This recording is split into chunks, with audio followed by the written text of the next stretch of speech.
आडवाणी से बड़े नहीं है बड़ोली, देना चाहिए इस्तीफा, अब गब्बर के रडार पर बीजेपी प्रदेशाध्यक्ष। नमस्कार, मैं दीपिका। हरियाणा की राजनीति में बेहद चर्चित नाम और नायब सिंह सैनी सरकार में मंत्री अनिल विज ने अपनी सरकार के बाद अब संगठन के खिलाफ भी मोर्चा खोल दिया है। मुख्यमंत्री नायब सिंह सैनी के खिलाफ तीखे बोल बोलने वाले अनिल विज ने अब प्रदेश भाजपा के अध्यक्ष मोहन लाल बड़ोली पर हमला बोला है।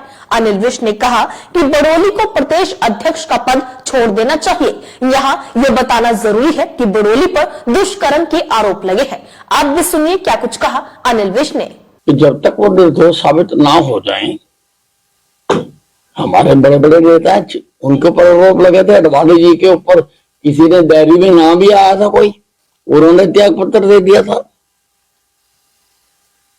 ये उनसे बड़े थोड़ा है, इनको त्याग पत्र देना चाहिए।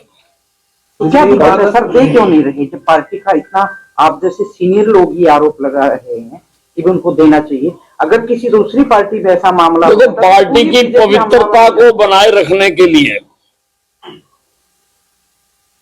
जो पार्टी की सिद्धांत है उनको बनाए रखने के लिए मेरा तो यही मानना है कि उनको तुरंत त्याग पत्र दे देना चाहिए।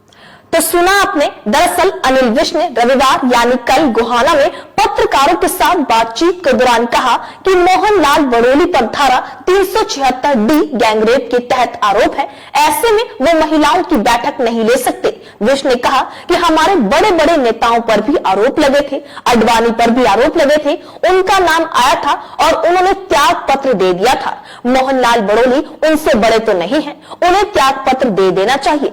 अपने अलग अंदाज के लिए पहचाने जाने वाले विज ने कहा कि पार्टी की पवित्रता और पार्टी के सिद्धांतों को बचाए रखने के लिए बड़ोली को अपने पद से इस्तीफा दे देना चाहिए। देखा जाए तो बीते कुछ दिनों में अनिल विज एक बार फिर नए तेवरों के साथ सामने आए हैं। हरियाणा में परिवहन, ऊर्जा और श्रम जैसे बड़े मंत्रालयों को संभाल रहे अनिल विज ने पत्रकारों से बातचीत में साफ कहा कि उनके मंत्री पद तो छीना जा सकता है, लेकिन निर्वाचित विधायक का पद नहीं छीना जा सकता। उन्होंने कहा कि अगर वे इसे छीनना चाहते हैं तो छीन सकते हैं, मुझे इसकी कोई परवाह नहीं है।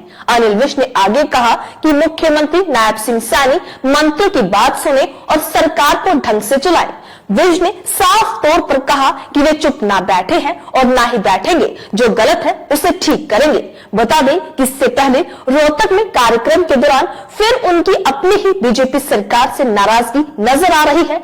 बता दें कि विज ने कहा कि सीएम नायब सिंह सैनी मंत्री की बात सुने और सरकार को ठीक से चलाए। जब मैं कह रहा हूं कि सीएम सुने और सरकार ठीक से चलाए, तो आप समझ जाइए कि किसकी चलती है और किसकी नहीं।